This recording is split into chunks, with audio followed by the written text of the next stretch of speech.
Good morning, everybody. I am going to make a video this morning on how come I believe that 99.9 preppers will die in a shTF situation. Number one, boredom. Our power went off last night about, 10 o'clock, somewhere in that area. We had some of the severe thunderstorms. Well, my diesel generator kicked on just like it's supposed to, and then power. I think lightning hit something out there or whatever, and it cut right back off because it's got a breaker in it or a fuse or something in the. So I called the power company, and I've called the guy to come and check my generator. I've got gas generators, but this was a diesel. And it sits out there, does nothing until I need it, and now I needed it, and it didn't work. And that's what's going to happen in a situation. All your supplies and stuff eventually will run out.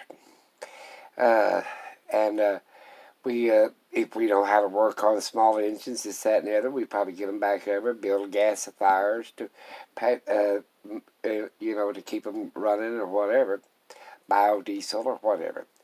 But I'm saying when all your options are out and you're living like the American Indians, hunting gatherers back in the caveman days, a lot of you are going to die. Let me put this down. I got this eyebrow. So I'm holding a little bitty light, which will eventually die because this runs on batteries, and the rechargeable still.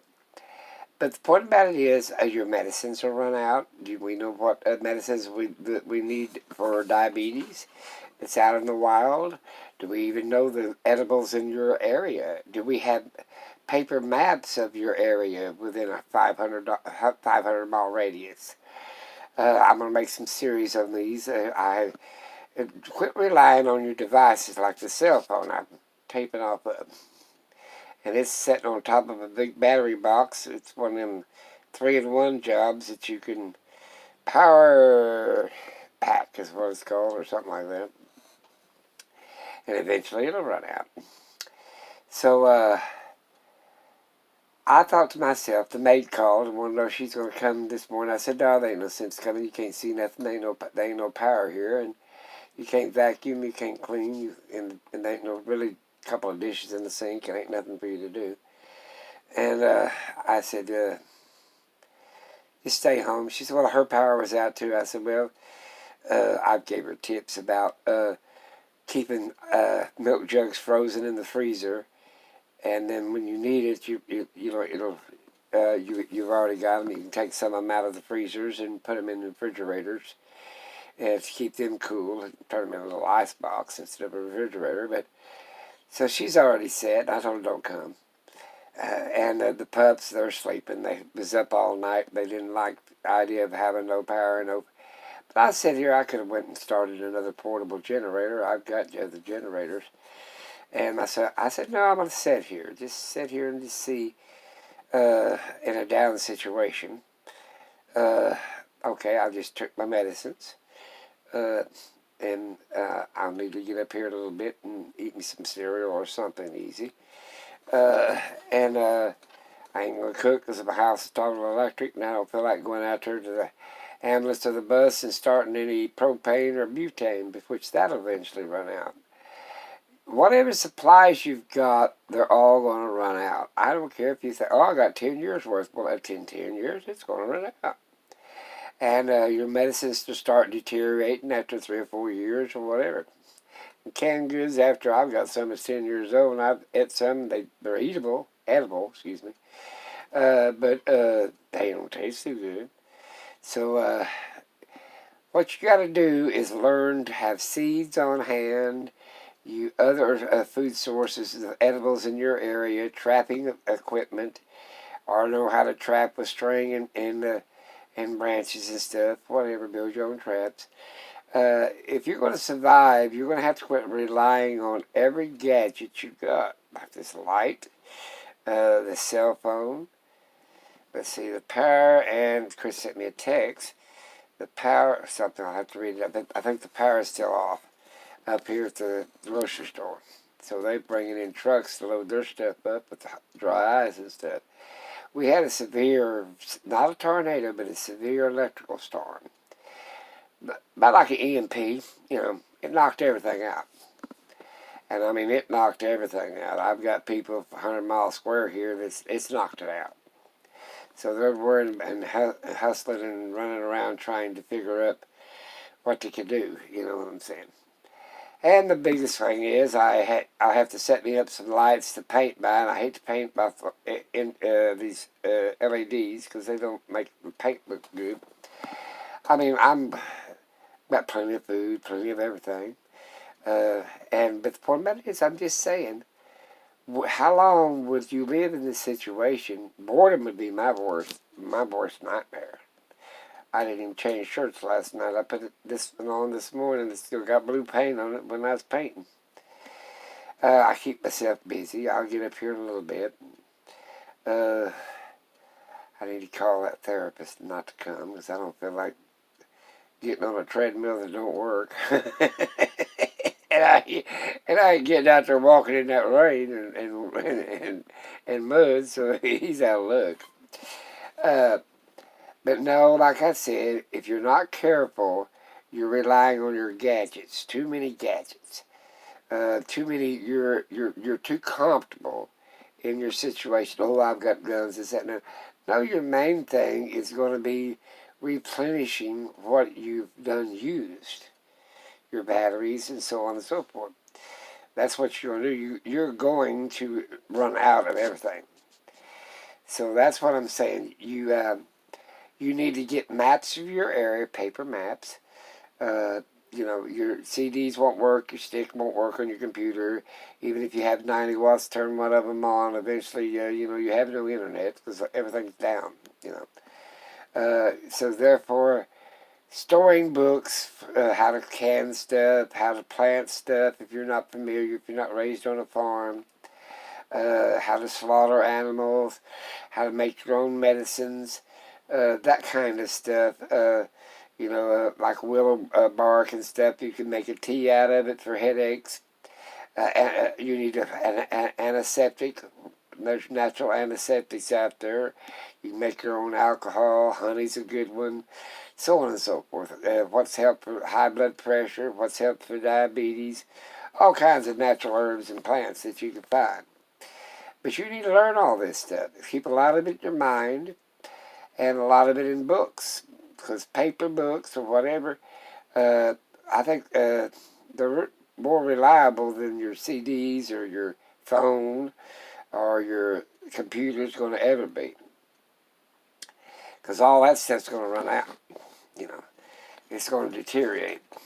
You have to look what they did in the Middle Ages. The American Indians is a good example. The Aborigines in Australia. You have to look at the Indians in South America. You have to look at the indigenous tribes that have survived without technology. And they do quite well. Another thing is, let's say, abscess tooth. Cutting with wisdom teeth. There's been people die throughout the ages of abscess teeth and cutting the wisdom teeth and causing severe pain and agony. You have to figure out, childbirth is another one, if you're into that age group. You have to figure on all kinds of stuff if you're going to survive. Well, they say, well, I don't have to worry about this, and this. Yeah, but it's just like, well, I'm a lone wolf. Okay. What if you get sick? I mean, is it better to be in a tribe or a single? Well, it seems like singles sort of died out. Tribes seem to last as a group. Now, you might die as an individual, but the group will go on. But I think about 99%, I'm going to say 0.9, I'll just say 99%, preppers will be some of the first that dies because they're too confident in what they've got stored up and their preps and this, that, and the other. And then we need to evaluate what they got in storage and how they stored it. And the paper, you should have at least a landscape map of 500 miles around. You know what I'm saying? If you didn't have the whole continental United States or the continental North America, county by county and so on and so forth. I've got quite a few states, local states around me. I live in Oklahoma. I've got Colorado, Kansas, Arkansas, Texas, and out west. I won't go back east, too much population. I like to, if you're going to bug out or whatever, you need an isolated where you can isolate yourself and be safe rather than away from population. But like I said, I'm going to do some series on this. This brought me to my attention. And like I said, my son just left for his class he had to take. And he said, well, Dad, you want to go? I said, no, I usually just load up and drive. He's go shopping for the day. You know what I'm saying? Or do something of that account. But I thought, no, I'm going to stay here. Somebody made me a challenge, just don't buy something I don't need for 30 days. So I thought, I'm going to go over what I've already bought, prep-wise and survival-wise, and so on and so forth. And, you know, a lot of times, I watched this show, it says, what was prepping or something, but it said they never did give nobody 24 months, so that's 2 years. If you can survive 2 years, you can survive then forever. But it's to make that initial 2 years so you maybe have 2 years of growing season, 2 years of winters to understand how to keep stuff, 2 years of hot summer. Last night it was hot in this house. I took a piece of cardboard and I fanned myself like they did 100 years ago. And then I thought, well, this ain't going to work because I'll fall asleep and won't fan myself. So I had water. I have plenty of water. There's a lake here. And I have a well and I have real water. So I have 3 ways to get water. And plus 4 counting bottled water, rainwater storage and all that other stuff. I got plenty of water. So I took some big towels. I stripped off to my underwear. And I damped them in the, wrung them out, got them damp, laid them over my body. And I would sleep. I was just as cool. I had one wrapped around my bald head. And that's where you lose and you need to make sure if you can stay cool. Well, I didn't want to overheat, so I did the old wet rag routine. That's what they did a long time ago. They'd put some underneath their arms, around their neck, in the joints. But I just said, well, I'll just lay them over me, and they're damp, and they'll stay. They'll keep me cool all night long, and they did. I slept like a baby. And it was about, 90 degrees in here. It got pretty hot, pretty fast when the air conditioners quit. I could have opened the window and probably stayed at 80 degrees. I said, no, I don't want open windows. I'm here in a security area, so as I would be in a down situation, I would want to secure myself. I wouldn't open the door and say, come on in and get me. So I just thought, well, I'll just cool down this. It stayed about 85, maybe 85, 90 degrees in here. It's cooled off this morning. I opened the doors and let the outside air come in because it's daylight and I can see around everything, even though I'm sitting here in the dark because my house is dark without the, it's got curtains and shades and all that good stuff everybody else got. But that's what I'm saying. You've got to realize that you're still vulnerable. I don't care how good a prepper you are, how many survival classes you took. Okay, I used to be a Navy SEAL. I used to be a survivor. You need to assess your situation because I think everybody needs to rethink and reanalyze every piece of stuff they have. So I'm going to let you go because I've got to go and do some things. The pups are getting around. They want to go outside. Well, the little pups are still asleep. Mama girl, she got up. That's unusual for her. She don't like the idea of it's getting warm in here. And it's going to be hot today. So I'll figure it out. If my power don't come on, I ain't worried about till about, 24, 36 hours before I need to do something with the food in the refrigerators and stuff. But I'm sitting here just thinking, how could I survive and do well in this down situation? My first instinct is to reevaluate my situation. And I'm going to go for there. Talk to you guys later. Remember, subscribe. Get your preps in order.